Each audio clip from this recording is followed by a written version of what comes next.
How you doing, YouTube? Matt with Massive Beer Reviews back with another beer review. I'm kind of pumped about this one. Why? In the mood for a sour. A sour I've never had before from a brewer I'm quite familiar with. That is the Alchemist. Brewing's, it's their Wild Child. This is, they call it, is their Alchemist? Alchemist. How do you say that? I don't know. It's probably out of focus there. It says, so it's basically Alka and then Embic sour ale. So it's their version of a lambic is basically what they're trying to put there. But I butcher things. As far as what it says on the back, it says, when our pub was flooded in the summer of 2011, we lost 2 oak barrels that I used to produce sour beers. A few years ago, we started up the barrel program once again at the Alchemist. It is a very modest assortment, totaling around 30 barrels of varying pedigree. We brew the beer and inoculate with bacteria cultures found in some of my very favorite examples of the style. The goal of this program is occasionally produce some wonderful creations that I find myself compelled to share, while at the same time keeping the whole process fun. These releases will be different every time, and who knows when the next one will be ready. You're holding the first blend that I have deemed worthy of your attention. This sour blonde ale was aged between 1 to 3 years in oak and another 6 months in the bottle. Wild Child is originated in homage to then 3-year-old son Charlie. He is now 13 and as wild as ever. Hope you enjoy this delightful treat in the company of friends. It was bottled May 2017. This is June 2018. I've never had an Alchemist sour. Just never had one.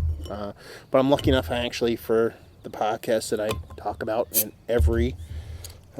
pretty much every video I do nowadays. I actually ended up going to Vermont for my honeymoon. And while I was up there, I was lucky enough to interview John Kimmick from The Alchemist. And that was pretty cool. I'm going to tell you a story. This is going to be a long video because it's beautiful outside. It's dark. Probably should be a little bit lighter, but I kind of want to tell stories and I just want to relax and have a good time. So buckle up.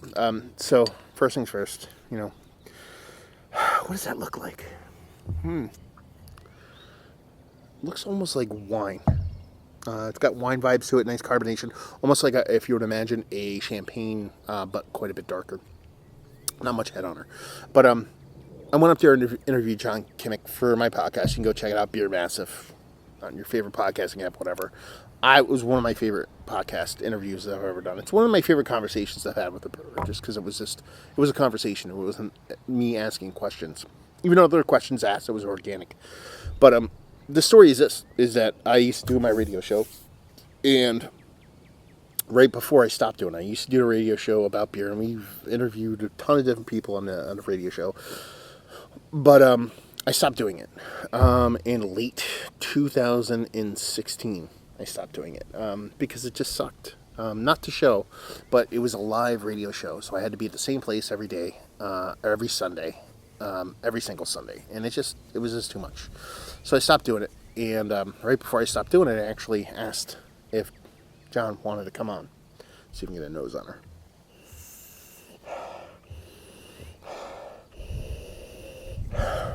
You're just getting rich. It's all fruit skins. What you're getting, there's awesome, beautiful fruit skinniness. You're getting like peach skins. You're getting like mango skin. You're getting a little bit of like citrus, not pith, not flesh. That kind of middle skinniness. It's all non-acidic, non-caustic. It's not fermented though. It's more just that kind of, if you've ever really smelt or taste a fruit that had way too much yeast on it naturally, and you kind of wafts into your mouth and kind of goes up in your nostrils. It's that kind of vibe. Anyway, I asked if he could come on, and he said, yeah, I'd do it. I'm too busy though. I can do it in the fall. And I took that. I've told this story before, so if you want to fast forward, you can. And he said, but I want to do it in the fall. He's like, I'll let you know in the fall. I took that as him being nice. Saying no. So I was like, okay, whatever. And I was ending the show anyway. The show was over, actually, when he wrote me back. So I was like, yeah, whatever. there's a soft sour to it. It's like somewhere right between the edge of sour and wild. It's there's not much, as far as I can garner, acidity to it. It's more of a funky, super funky sour. It's partly sunny, partly cloudy, super funky sour, as opposed to a sour beer that's kind of funky. But and then fall comes and he ends up writing me. He's like, "Hey man, I'd love to do the sit down and have that conversation now." And I said, "Oh man, I'm not doing a show, and I'm gonna bring it back. I'll let you know." He said, "Okay, I'll circle back," and then he circled back almost a year later. And he's like, "Hey man, I want to do it." And I was like, "Yeah, I'm still not ready. Almost back." And I had no idea. I had no clue I was going to start doing a podcast again. I was just kind of placating him because I didn't want to tell him no. And then October of 2017, he's like, "Dude," he's like, "still would love to do this." And I'm like, why the fuck am I not interviewing this guy? I'm like, you know what I mean? Like, he's asking me, I'm like, oh, why? I have no fucking idea why. No fucking idea why. So I was like, fuck this. So I ended up just buying all my podcast equipment and started doing an on the road thing. That's kind of what led to the Beer Massive thing. And I went up, had a great time. And when I was leaving, he gave me some beers to go. And I came back in to buy something because I felt bad because he gave me a bunch of beers to go. And he goes, "I forgot a couple things." And he gave me 2 sours, and this is one of them. So it's a kind of a momentous day for me. I bought a car. I know that's kind of weird, but life's been going weird, and I get married, and kind of, it's not just buying a car, it's just finally past the hump of life being hectic, and I kind of get in the groove of enjoying stuff. I'm kind of using this as a momentous thing. Plus, I bought a car. Bought a car that I've wanted for quite a long time. Nothing crazy. You know what I mean? Like, nothing a fancy sports car. I'm a poor son of a bitch. But anyway, disrailing the shit out of this. So you're getting... They want to go for the whole lambic thing here. Man, this is going to get a thumbs down in this video. They're trying to go for the lambic thing. I get it. I'm getting more of a... It's just unblended, kind of soft, fruity, kind of their take on a lambic in a really nice way. It's nice. It's just those fruit skins. That's what it's all about. It's about those fruit skins. Like, peach skins jump to mind. Kind of melon vibes a little bit, but mostly kind of like mango skins. But it's not this fruity sweetness. It's a bit more. It's more skinny, more natural, not fermented sweetness. Dive in. Cheers.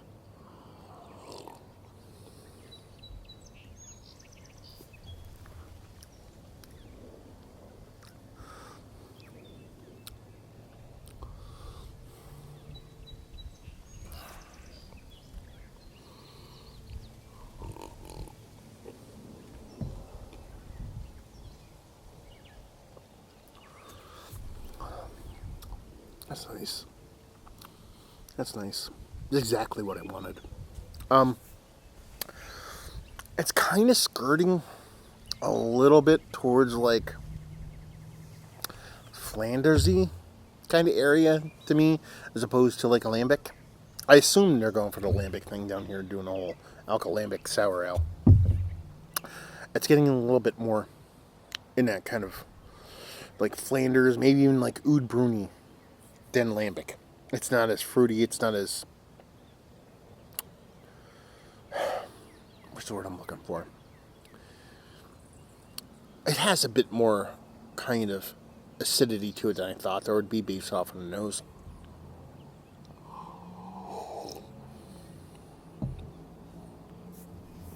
Big tartness. A little bit of acidity in the edges. Makes me want to smile. It's like pulling my cheeks back a little bit, but not too big. It's got a little bit of slickness to it. A little bit of slickness. Oily. Kind of comes off in a good way. It's not a negative. That fruit component, that skin component, is now... It's not vinegar. It's not even close to that, but it's giving me some of those subtle apple cider vinegar vibes to it.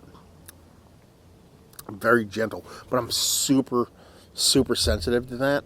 I'm so sensitive to apple cider vinegar that, to me, saying it's giving me a little bit of those vibes is probably not even detectable for a lot of different people. That's because I'm so sensitive to that stuff. Like, to the point where if I took like a teaspoonful of apple cider vinegar, I'd like start to gag and throw up. I'm getting a little bit of that in there, so to me, There's just a little bit of that kind of vinegar vibes going on.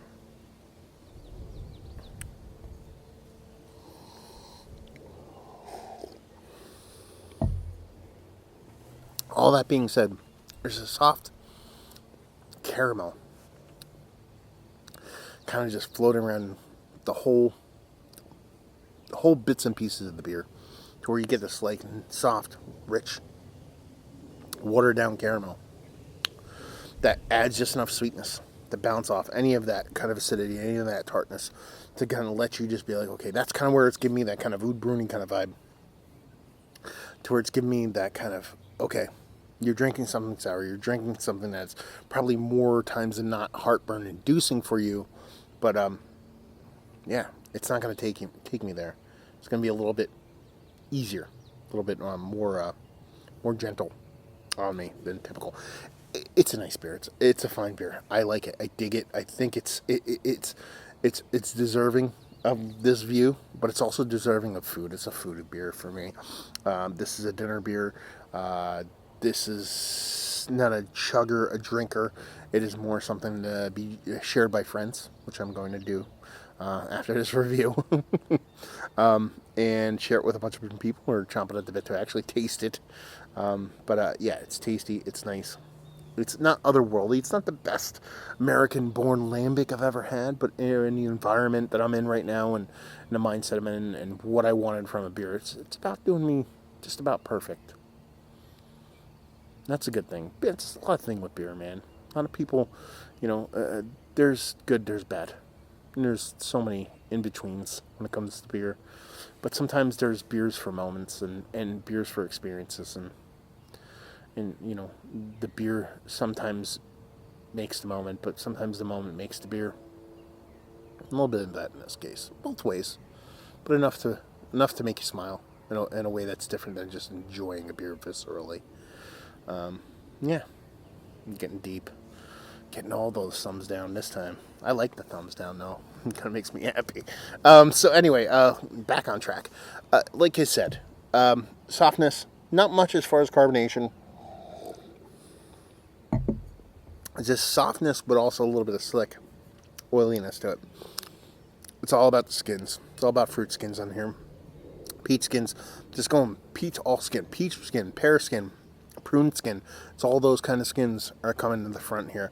Soft acidity to it, but it's bounced off by a soft, kind of washed out kind of caramel. It's tasty. It's nice. It's a dinner beer. It's a salad beer. I don't know. Whatever. Eat it wherever you want kind of beer. Or drink it wherever you want while you're eating kind of beer. And I like it. I dig it. It's fun. Is it one of the better American-born sours that I've had as of late? I don't know. Do I care? No. Is it good right now? Yeah. That's all that really matters. Value and availability, it was given to me. I was lucky enough for that to happen. It was a year old. So chances are if you get one, you're either going to pay a lot for it or be lucky enough to be given it to you, or lucky enough to share it with somebody. And leave you with, if you like what we like this. If you like beer, that's it. If you like beer, you'll like this. Because it's beer. It's pretty tasty stuff, and it should be treated as such. As tasty beverage. With friends and family. So there you go. Another review in the books. Hopefully you guys enjoyed it. Down there if you want to talk about it. Massive Beers if you want to check me out doing the social media stuff. Beer Massive if you want to check me out doing the beer podcasting stuff. We'll interview John. And hopefully you guys enjoyed the review, and hopefully enjoying this Alchemist beer right now. And hopefully see you next time. Cheers.